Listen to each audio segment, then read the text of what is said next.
Hey guys, welcome back to Stuff and Things, where you get your daily doses of nerd news. On this episode, we're going to take a look at a new study that just further reinforces the modern notion that you need to protect your kids from everything. Because, kids are, going to insta-die if something happens.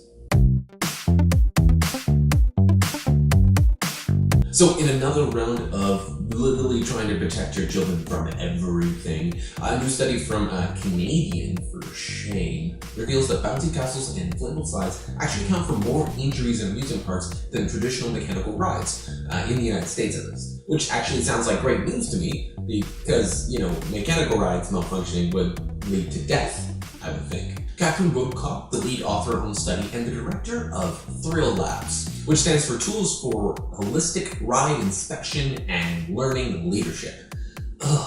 Reviewed reports from about 100 hospitals across the United States and found that 42% of injuries across all age groups were from inflatables, and depending on the type of inflatable ride, that actually rose to 79% for kids under 15. Which again doesn't seem that bad, because if you're on an inflatable ride, and let's say you're on a slide, yeah, that might be tall, but kid, might break his arm or something? Sure, yeah, that kind of sucks, but maybe it's a lesson a kid needs to learn.